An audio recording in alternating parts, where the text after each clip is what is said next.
kamu hajar habis-habisan, nggak karu-karuan. Sakit hati saya, kata Hanif ke si Reno. Reno disampaikan atau dikasih tahu itu bukannya nerima, malah mencak-mencak lagi. Awas ya, satu saat nanti habis kamu semuanya. Saya kesini mau lakukan santet. Alah, dukun-dukun palsu kamu. Codet, nama aja codet, tapi tidak sesuai. Mana tumbal yang kamu janjikan kepada kami di sini? Kamu sekarang sudah menikmatin uang ratusan juta. Karena Reno tersebut terus terang saja,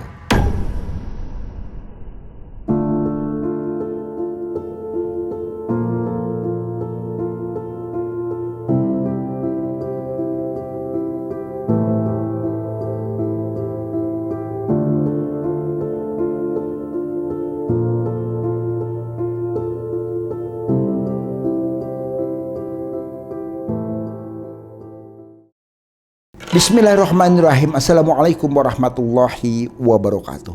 Sobat Mengulas Malam dimanapun berada, baik yang ada di alam nyata maupun di alam gaib, semoga semua selalu ada dalam lindungan Allah Subhanahu wa Ta'ala.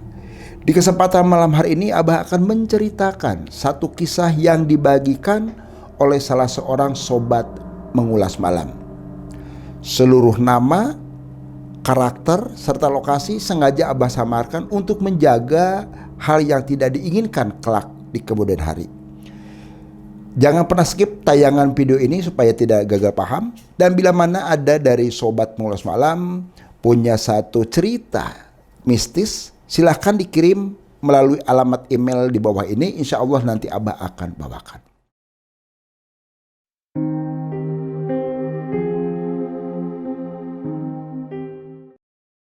Sobat, kisah ini terjadi kisaran tahun 2018. Sebut saja pasangan suami istri Rani dan Reno ini hidup di pinggiran kota di wilayah Jawa Barat. 10 tahun mereka sudah berumah tangga. Alhamdulillah kurun waktu 10 tahun itu mereka sudah diberikan karunia anak 2, laki-laki semuanya. Yang paling besar ya SD kisaran kelas 3 lah. Yang kecilnya masih TK. Selama ini alhamdulillah kehidupan Rani dan Reno pun ini aman-aman saja, layaknya sebagai rumah tangga. Reno berprofesi sebagai supir angkot. Karena dia juga angkot bukan punya miliknya, punya salah satu bosnya, jadi dia pun harus setor. Pagi berangkat, sore pulang. Ya seperti itulah. Alhamdulillah selama ini pun dia lancar memberikan nafkah lahir kepada istrinya. Namanya perjalanan hidup, namanya perjalanan rumah tangga seseorang, ada aja ujian dan cobaan. 3 tahun beruntun ke sini ini, tabiat Reno ini kembali seperti yang dulu waktu masih mudanya. Dia sering mabuk, main perempuan, dan juga judi. Hasil yang didapat dari kerjanya dia sebagai sopir angkot itu hampir-hampir tidak pernah diberikan terhadap istrinya. Bahkan istrinya pun sudah kewalahan menghadapi suaminya untuk menutupin kebutuhan keseharian pun istrinya itu, si Rani, menghutang ke warung kiri kanan dan lainnya juga. Bahkan yaitu tadi dalam kondisi mabuk, Rani sering dihajar, sering ditempeleng sampai badannya pun, muka dan badan itu pada membiru semua. Saking tidak tahannya, Rani pun pulang membawa kedua anaknya ke ibunya dan ke bapaknya. Sebut saja orang tua Rani ini yaitu Pak Hanif dan Ibu Ida. Melihat kondisi anaknya yang pada membiru, ya kaget. Ibu Ida dan Pak Hanif, kenapa nak, kok tubuh kamu seperti ini, muka kamu pada luka seperti ini, pada biru semua. Anaknya, anak Rani, yang paling besar nyampaikan, dipukulin kayak sama siapa dipukulin? Itu sama si bapak. Bapak jahat banget ke mama, kakak dan dedi juga, malahan pernah ditendang. Astagfirullahaladzim. Itu Pak Hanif kaget mendengar cerita cucunya. Udah gini aja, kalian berdua ya, cucu-cucu kakek di sini semua. Nah, termasuk kamu juga Rani. Bagaimanapun Rani adalah anak satu-satunya dari bapak. Udah, kamu di sini. Bapak dan emak juga masih bisa, dalam artian memberikan kehidupan buat kalian semuanya. Sekolah lanjutkan semuanya. Biarin, itu urusan bapak nantinya. Singkat cerita, sore hari lah, di saat Reno pulang ke rumah, dia tidak ada, lihat anak istrinya segala macam, dia marah. Dia sampai nyari ke rumah mertuanya, digedor-gedor rumah mertuanya. Hanif, kata si Rano tadi, dalam kondisi mabuk. Begitu mertuanya keluar, ada apa? Kamu kok kesini? Teriak-teriak seperti itu. Saya kesini mau ngambil istri saya dan anak-anak saya, kata si Rano ke mertuanya. Biarkan istri kamu dan anak-anak kamu di sini, daripada sekarang di rumah kamu sendiri disiksa segala macam. Itu kan kasihan. Dia tidak terima sampai didorong mertuanya dan jatuh tepat keningnya itu ke pojokan kursi sampai berdarah. Ibu mertuanya pun begitu, mau menolong didorong pada jatuh semua. Sampai Rani pun digeret sama anak-anak, teriak-teriak. Itulah bukan sehari dua hari, bukan setahun dua tahun, hampir setiap hari. Pernah tempo hari juga dari pihak aparat desa di situ mengingatkan, dan bahkan si Reno sendiri pernah dibawa ke salah satu kantor kepolisian, mau ditindaklanjutin tadinya.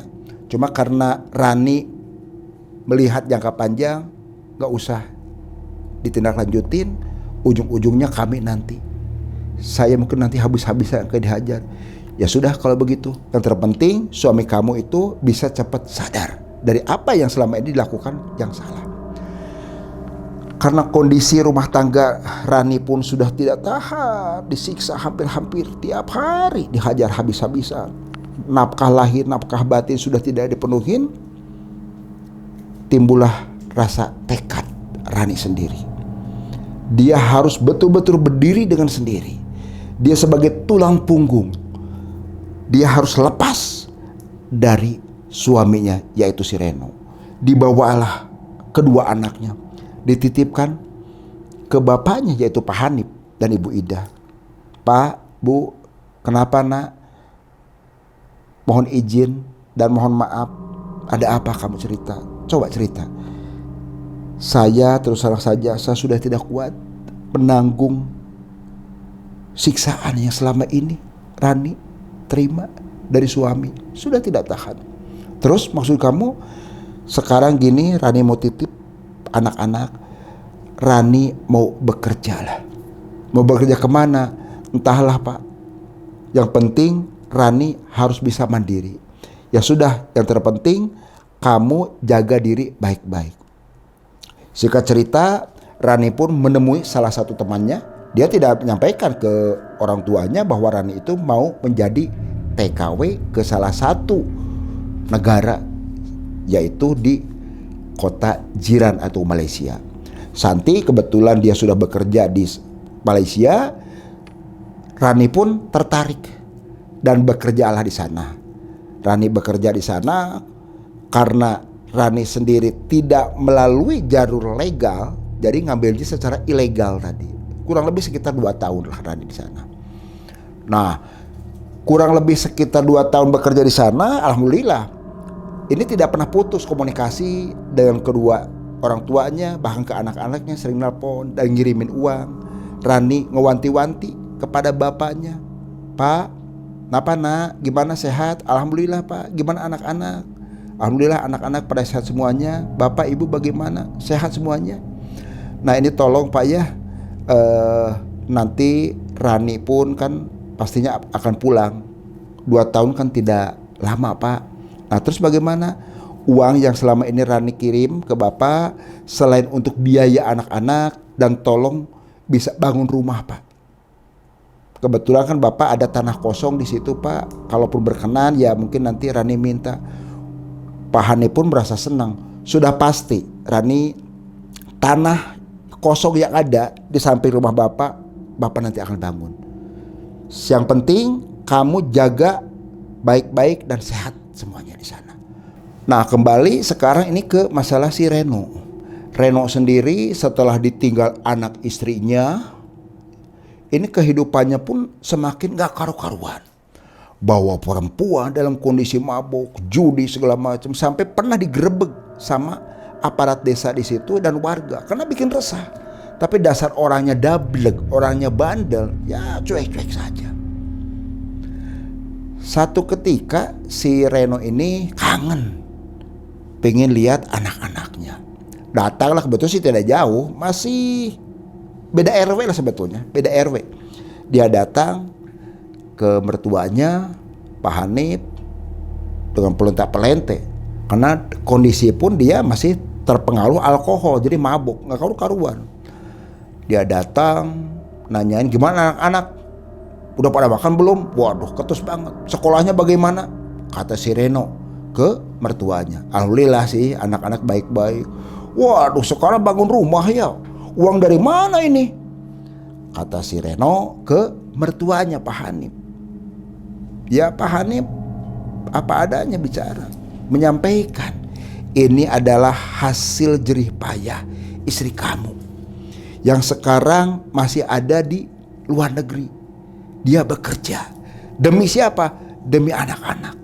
Kamu sebagai suami yang harusnya bertanggung jawab, melindungi, memberikan kasih sayang kepada anak dan istri. Mana ada kamu? Kamu sudah lepas tanggung jawab. Nanti kalau pulang anak saya suruh rapah kamu sendiri. Kamu selama ini sudah kurang ajar ke saya sendiri sebagai orang tua, sebagai mertua kamu. Anak saya kamu hajar habis-habisan, gak karu-karuan. Sakit hati saya, kata Hanif ke si Reno. Reno disampaikan atau dikasih tahu itu bukannya nerima, malah mencak-mencak lagi. Awas ya, satu saat nanti habis kamu semuanya. Kata si Reno mengancam. Pulang aja begitu. Leos pergi pulang, udah begitu. Nah, singkat cerita, Reno ini merasa dendam dan sakit hati.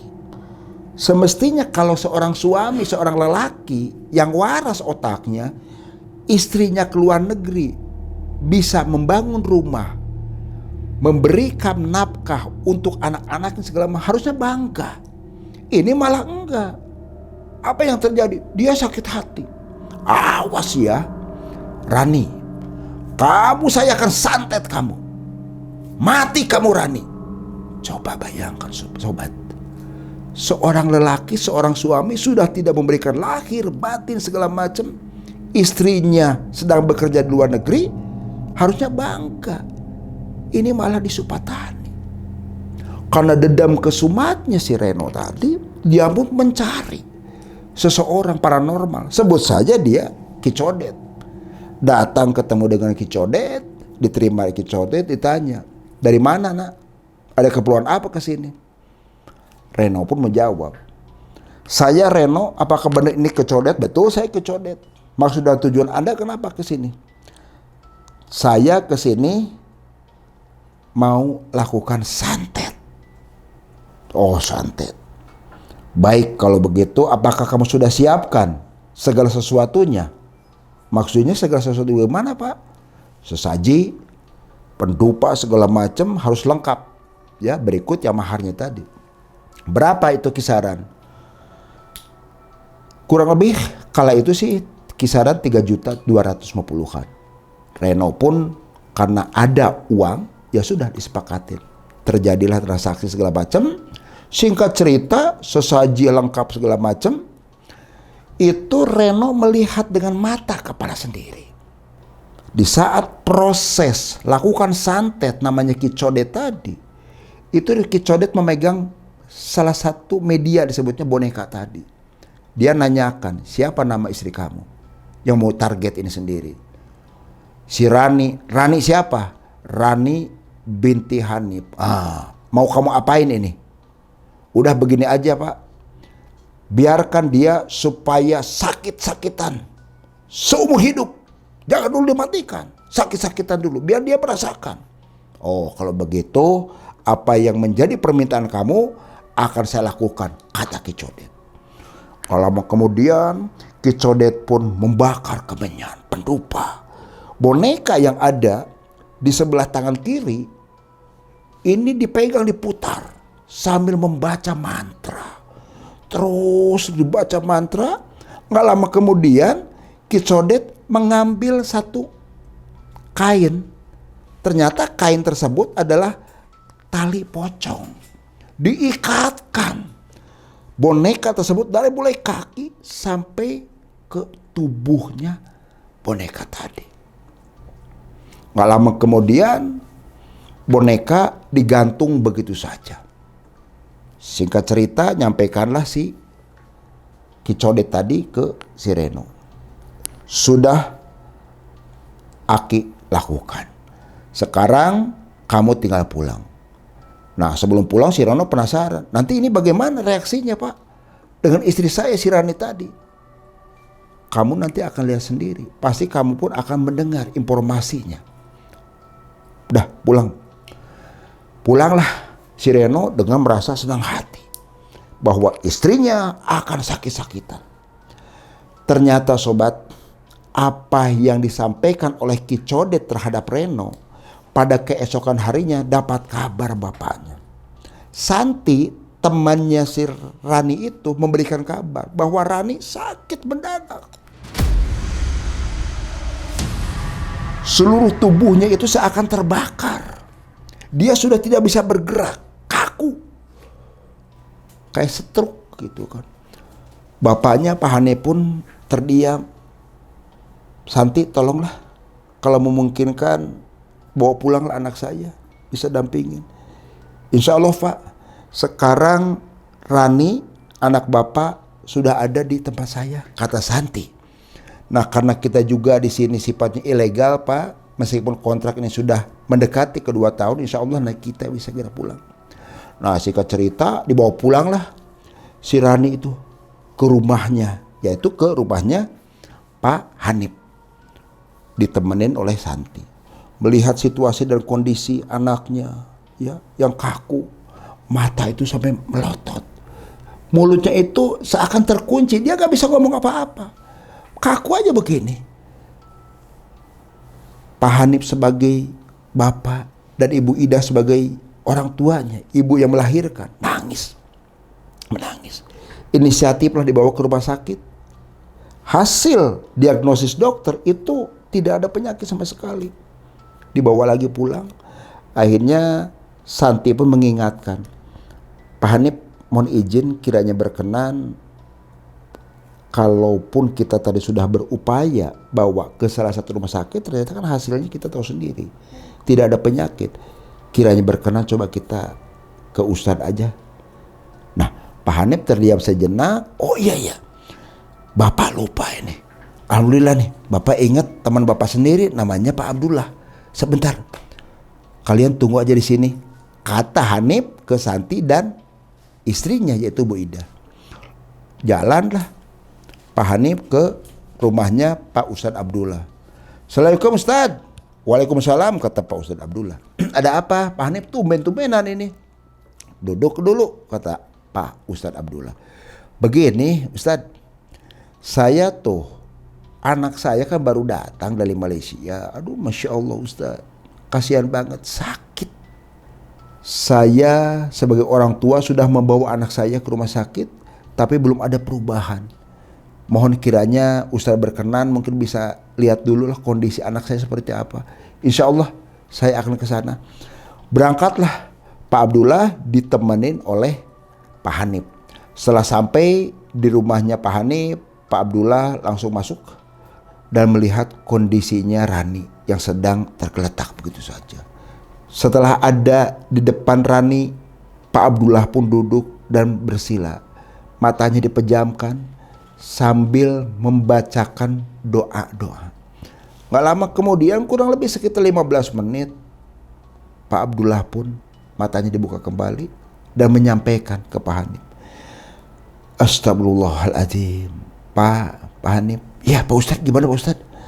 "Ternyata anak Bapak ini ada yang ngerjain, ada yang iri." Pak Hanif kaget. Yang ngerjain dan yang iri siapa maksud Pak Ustadz? "Enggak, ini ada yang gak beres. Ini penyakitnya bukan penyakit medis tapi penyakit non medis. Insya Allah saya sebagai sesepuh di sini, insya Allah akan membantu ke Pak Hanif. Wasilah dari saya, semoga Rani pun ini bisa pulih dan sembuh kembali." "Terima kasih Pak Ustadz," kata Hanif. "Minta air dulu saya." Mintakan air putih dari gelas, dibacakan doa. Setelah lama kemudian, "Tolong ini diminumkan dan nanti sebagian sisa airnya ini buat dimandikan seluruh tubuhnya si Rani sendiri." Wasilah dari air ini, hakikat semua kembali kepada Allah Subhanahu wa Ta'ala. "Terima kasih ya Pak Ustadz," kata Hanif. Pulanglah Pak Ustadz, pamitan.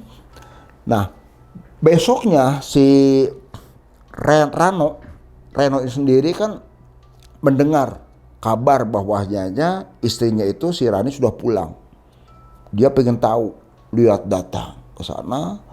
Ternyata karena si Rani sendiri sudah ada yang menangani oleh Ustadz Abdullah, jadi tidak sesuai apa yang diharapkan oleh si Reno tadi. Reno kan memintanya ke Ki Codet bahwa Rani itu betul-betul dilumpuhkan, sakit habis-habisan. Tapi melihat kok istri saya masih bisa berjalan segala macam. Pulang ke rumahnya, terusan dia datang lagi ke Ki Codet, laporan ceritanya. Ki, kata Reno, "Ada apa nak? Masuk." "Aki kan kemarin nyampaikan bahwasanya istri saya, si Rani, ini kan saya minta supaya betul-betul dibikin sakit. Tapi begitu saya lihat dia kan masih kondisinya masih bisa jalan segala macam." Ki Codet nyampaikan, "Maaf ya Reno, ternyata istri kamu ini sudah ada yang menjaga. Terus terang saja, saya terbatas keilmuan saya. Dia lebih daripada saya keilmuannya." Wah, Reno pun tidak terima. Marah itu. "Walah, dukun palsu kamu. Codet, nama aja Codet, tapi tidak sesuai," kata si Reno. "Saya pokoknya mau cari lagi." "Ya silahkan." Nah, sebelum berangkat pulang dari si Ki Codet tadi, si Reno sempat nanya, "Siapa ini yang menjaga, yang melindungi istri saya?" Ada salah satu ustadz di wilayah situ, tidak terlepas ini karena dari bantuan dari mertua kamu sendiri, si Hanif. Begitu mendengar, waduh, nafsunya banget, marah banget. Pulang Reno, ya, marah-marah segala macam. Perabot yang ada di rumah dibanting segala macam. Karena waktu pun sudah mulai menjelang malam, dia sudah ngantuk tertidur begitu saja. Keesokan harinya dalam kondisi yang ngaco pikiran, semrawut, hati panas membara segala macam, dia datang ke salah satu dukun lagi. Jadi Reno itu tidak lepas dukun dan dukun terus. Dukun yang dia datangin adalah dukun pesugihan. Awalnya ya pengen nyantet si Rani tadi istrinya, karena tidak mampu si dukunnya yang Ki Codet tadi, dia balas dendam. Pengen saya lakukan pesugihan, saya pengen kaya. Pokoknya saya tidak boleh ada yang menyaingi hidup saya. Itu ke si Reno. Nah, si Reno karena dia sudah tahu nama, alamat, dari si dukun tadi datang. Reno, sebut aja dia Ki Sarja. Ketemu dengan Ki Sarja. Ki Sarja nanya, ada apa? Nak kesini. Ki, saya kesini ini tidak lain adalah untuk minta pesugihan. Saya mau hidup saya ini kaya raya, terpandang, dan saya pun pengen dikenal orang banyak. Biar pada hormat ke saya. Kata si Reno ke Ki Sarja. Apakah kamu sudah siap tumbal yang harus kamu berikan terhadap kami di sini? Terhadap penguasa yang nanti akan Aki sampaikan. Siap Ki. Apapun yang menjadi tumbal persyaratan, Reno akan penuhi segala sesuatunya. Dah, kalau begitu kamu mandi dulu, bersihkan dulu seluruh tubuh kamu. Reno pun bersihkan badan segala macam. Gak lama kemudian duduk lagi menghadap si Ki Sarja tadi. Ki Sarja sudah menyiapkan sesaji, pendupa segala macam. Nanti malam kita siap-siap ya ke salah satu hutan di daerah kita ini. Kebetulan rumahnya Ki Sarja itu memang di hutan belantara. Cuma satu-satunya dia. Nah, nanti kita ke sana, sesaji jangan lupa nanti dibawa. Terus ini ayam ya, ayam yang jago ini dibawa sama kamu. Oh siap. Waktu kurang lebih sekitar pukul 8 malam, dia pun berjalan. Perjalanan kurang lebih sekitar 30 menit lah. Perjalanan namanya hutan belantara, kiri kanan, suara bising dari hewan-hewan.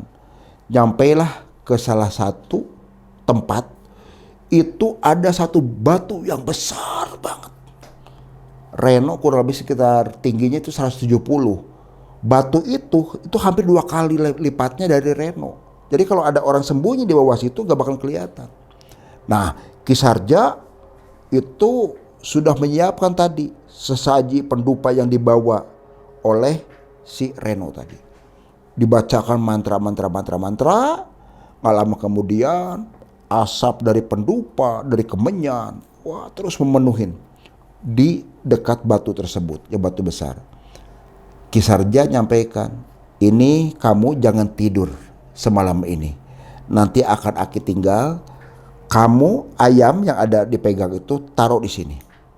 Bila mana permintaan kamu disetujui oleh penguasa di sini, ini ayam nantinya akan mati begitu saja. Oh iya, terima kasih. Nah nanti kalau udah siang kamu langsung ke tempat Aki lagi. Ya udah, setelah paham seperti itu pulanglah Ki Sarja. Nah tinggal si Reno sendirian, dibakar kemenyan, pendupa segala macam. Hanya bulan purnama yang menerangi situasi kondisi di wilayah tersebut. Reno sih hanya terdiam sambil membuka matanya. Itu terdengar oleh Reno, ada kedengarannya itu seperti kereta kencana. Wah, kereta kencana. Terus dari belakangnya sendiri itu ada pengiring kuda. Krak. Gak lama ada sosok perempuan turun dari kereta kencana tadi. Perempuan cantik banget. Para penggawanya yang naikin kuda ada kurang lebih sekitar 6, itu pada turun semua. Mendampingi dari belakang, ngiring. Langsung persis di depan Reno. Perempuan tadi langsung menanya, ada apa kau manusia? Apa permintaan kamu ke tempat istana kami di sini? Ternyata batu itu adalah pintu gerbangnya istana kerajaan siluman penguasa wilayah tersebut. Reno pun langsung menjawab bahwa saya pengen melakukan pesugihan.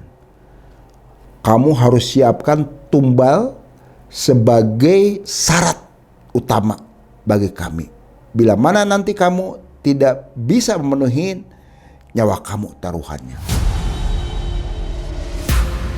Oh siap, Ratu, kalau demikian. Setelah mengucap tersebut, kereta kencana itu hilang begitu saja, berikut ratunya dan juga para penggawanya. Entah kemana perginya. Waktu pun sudah menjelang pagi, Sesuai amanat dari Kisarja, bila mana sudah selesai, Reno harus pulang, yaitu menghadap lagi ke Kisarja. Gak lama si Reno pun berjalan ke rumah Kisarja. Sampaikanlah ke Kisarja, oh iya Reno, gimana? Tadi malam ada kehadiran satu sosok perempuan cantik banget, Ki. Mereka didampingin oleh para penggawa. Si ratu tadi itu turun dari kereta kencana. Dia menyampaikan bahwasanya apa yang menjadikan permintaan saya, Reno, itu akan dikabulkan. Bagus, kata Kisarja. Berarti persembahan kamu, ritual kamu yang pertama ini sudah selesai. Nanti kamu pulang ke rumah dan harus menyiapkan seperti persis yang telah kamu lakukan, yaitu sesaji, pendupa, dan juga kemenyan harus dibakar, dan jangan lupa nanti ayam. Ini Kisarja nanya lagi satu ke si Reno, itu yang akan ditumbalkan sama kamu siapa? Rencana kamu sendiri sebagai targetnya. Oh, mertua saya, Pak. Mertua saya namanya si Hanif. Kalau begitu silahkan kamu pulang. Singkat cerita, pulanglah si Reno ke rumahnya. Apa yang menjadi gambaran informasi dari Kisarja pun itu sama Reno dipersiapkan di rumahnya itu tadi. Sesaji segala macam. Ritual 1, ritual 2 sudah dilakukan oleh Reno. Yang menjadi satu keajaiban kala itu, Reno yang tadinya dia hanya sebatas supir angkot biasa, ya, entah dari mana itu dapat kabar, dapat telepon bahwasanya Reno sendiri ini disuruh kerja oleh si bosnya yang punya angkot tadi. Bosnya minta supaya kerja. Ini bukan angkutan kota lagi, tapi suruh pegang mobil travel. Nah, bekerjalah si Reno membawa mobil travel yang punya bosnya tadi. Sampai-sampai si Reno pun, yang menjadi keanehan si Reno, itu setiap penumpang maunya sama si Reno saja. Ya secara otomatis gaji dapat besar, pi juga pun dapat besar. Senang banget Reno, dikumpulkan uang tersebut. Nah, pas pada bulan berikutnya, ini Reno tepat Kamis malam Jumat Kliwon, ini harus melakukan ritual yang ketiga. Waktu sudah menunjukkan pukul 8, itu sudah disiapkan sesaji segala macam, karena hanya Reno sendirian yang ada di rumah. Dipersiapkan segala macam. Nah, Reno merasa senang karena begitu selesai ritual dilakukan, uang pun datang berhamburan dari lemari itu. Dari lemari dia buka, wah, uang sampai ratusan juta. Nggak lama kemudian hadirlah satu sosok putri yang persis ada waktu Reno ketemu di bukit yang ada batu besar tadi. Dia menagih, mana tumbal yang kamu janjikan kepada kami di sini? Kamu sekarang sudah menikmati uang ratusan juta. Karena Reno tersebut terus terang saja, setelah melakukan ritual 1, ritual 2, kerja di bosnya pun uangnya banyak, sampai Reno pun bisa membeli mobil. Bisa membeli mobil sendiri. Rumah yang tadinya hanya sederhana bisa sampai bangun rumah yang sangat besar. Uangnya dari mana? Yaitu tadi dari siluman ratu yang ada di bukit tadi. Nah, begitu ditagih, si Reno menyampaikan bahwasanya target saya adalah mertuanya, yaitu Pak Hanif. Setelah selesai menyampaikan, hilang begitu saja. Nah, Reno penasaran. Dia datang ke mertuanya, pengen tahu persis. Ini target saya, yaitu mertua saya yang telah menyakiti saya, yang telah menghina saya. Dia harus mati. Begitu Reno nyampe di depan rumah mertuanya Pak Hanif, itu sudah banyak orang di rumahnya Pak Hanif. Banyak orang. Dan terlihat oleh mata kepala si Reno, istrinya si Rani itu sedang nangis. Sedang nangis. Reno pun hanya lihat dari jauh aja, lihat ke situ. Nah, nggak lama kemudian ada bapak-bapak yang lewat ke situ. Sebut aja Pak Adi. Reno nanya, "Pak, ada apa itu tadi di rumahnya si Hanif itu tuh?" "Loh, kamu siapa?" Pak Adi tidak tahu kalau Reno itu adalah mantunya. "Enggak, saya sih cuma tetangga sebelah, warga baru di sini." "Oh begitu." "Itu Pak, Pak Hanif itu tadi malam menggelepar-gelepar, matanya itu melotot Pak. Teriak-teriak, ampun, takut cuma begitu saja." "Nah terus bagaimana? Mati tidak Pak?" "Wah, kamu jangan nyumpahin orang begitu. Kalau mati sih belum," kata Pak Adi ke si Reno. "Terus bagaimana?" "Tadi ada yang nyusulin. Salah satu ustadz, katanya sih kenalannya si Pak Hanif." "Ustadz siapa Pak?" "Itu yang Ustadz Abdullah. Karena saya juga dapat informasi sebelumnya anaknya Pak Hanif namanya Rani pun pernah sakit, ada yang nyantet. Wasilah dari Pak Abdullah itu bisa sampai sembuh lagi. Nah sekarang Pak Hanif pun sedang ditanganin oleh Pak Abdullah." "Oh ke situ," kata Reno sambil gemes dalam hatinya. "Oh ya sudah Pak, kalau begitu terima kasih." Pak Adi pergi begitu saja, ya Reno pun langsung pulang. Reno pulang sambil menggerutu, jadah. Orang tua yang sudah bangka begitu, yang harusnya sudah mati, malam itu juga masih aja hidup. Setan itu, kata si Reno sambil menggerutu. Nah Reno dalam keadaan pikirannya sendiri itu kacau. Karena apa? Yang ditargetkan syarat untuk tumbal ke siluman ratu tadi adalah mertuanya Pak Hanif. Semua ternyata kalau Allah belum mengizinkan, Allah masih melindungi Pak Hanif. Wasilah dari Pak Abdullah. Alhamdulillah, wasilah dari Pak Abdullah, ternyata Pak Hanif itu sudah dijadikan target untuk dijadikan tumbal. Pak Abdullah sih sudah tahu dari hasil dia sendiri melakukan doa. Ada gambaran bahwasanya yang melakukan kejahatan itu adalah mantunya, yaitu si Reno. Pak Ustadz melakukan doa dan ruqyah karena kondisi dari Pak Hanif itu kaki sudah pada bengkak. Dia dibekam atau dihijamah sama Pak Abdullah tadi, dikeluarkan darahnya sendiri itu bau amis busuk ke situ. Setelah dikeluarkan semua, Pak Ustadz Abdullah pun itu memberikan air yang sudah didoakan, diminum. Yang menjadi keanehan oleh seluruh yang ada hadir di situ, yang tadinya luka seluruh badannya itu seketika pun sirna sempurna, utuh seperti biasa lagi. Pak Hanif pun langsung bisa bangun lagi dan duduk langsung bicara dengan Pak Abdullah. "Pak Ustadz, terima kasih Pak Ustadz. Kalau tidak ada Pak Ustadz, wallahu alam saya seperti apa Pak Ustadz.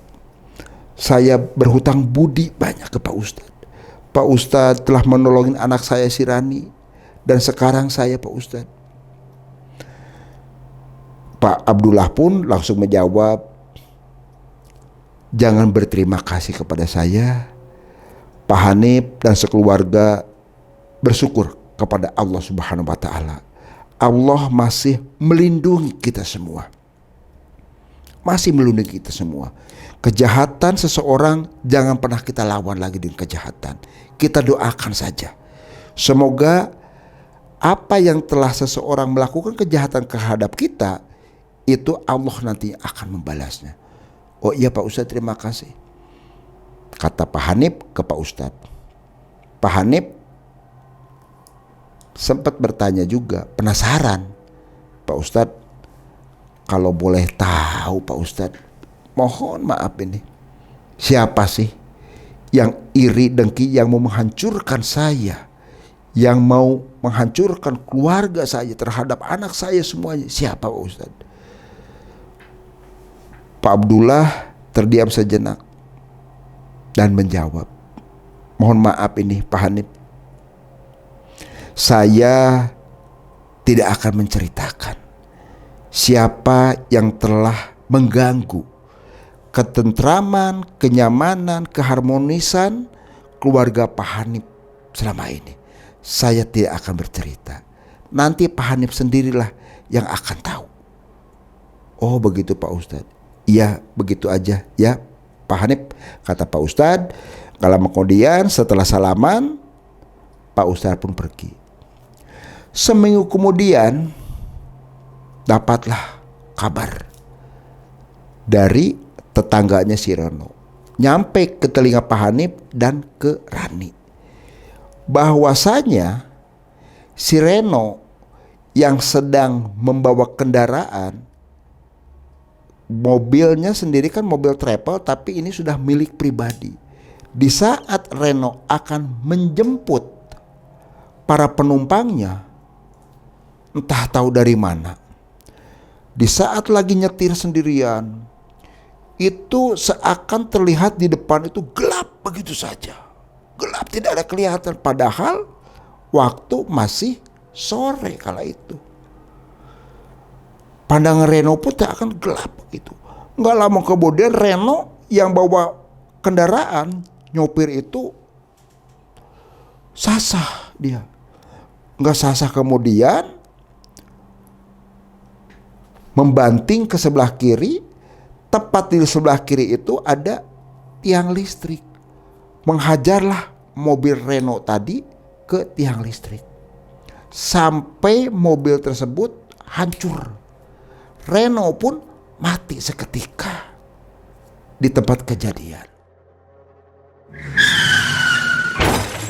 Kejadian ini nyampe ke telinganya Pak Hanif dan Rani.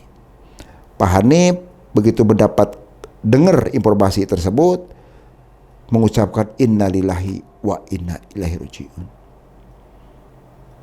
Pak Hanif langsung nyamperin ke anaknya si Rani, nak, kamu jangan bersedih. Segala sesuatu ini sudah ada satu garisan dari Allah Subhanahu wa Ta'ala. Ternyata yang selama ini seseorang yang mengganggu ketentraman hidup kita, baik Bapak di sini dan juga kamu, ternyata suami kamu sendiri, nah, yaitu si Reno. Notabene dia adalah mantu Bapak. Sudah, sekarang kita ikhlasan saja. Semoga si Reno itu segala amal ibadahnya diterima oleh Allah Subhanahu wa Ta'ala. Sobat Pengulas Malam, ambil hikmah dari cerita yang tadi Abah sampaikan. Seorang suami dengan segala keterbatasan apapun juga harus tetap melindungi dan bertanggung jawab terhadap anak dan istrinya. Bukan berarti seorang istri yang kondisi lemah itu teraniaya. Hormatilah mertua kita, notabene itu adalah sebagai ibu dan bapak kita sendiri. Jangan pernah melakukan hal yang sesat di luar jalur agama. Ingat sobat, jangan pernah takut jin dalam bentuk apapun, geprek dengan keimanan dan ketakwaan kita kepada Allah Subhanahu wa Ta'ala. Ingat sobat, kamu tidak sendirian. Wassalamualaikum warahmatullahi wabarakatuh.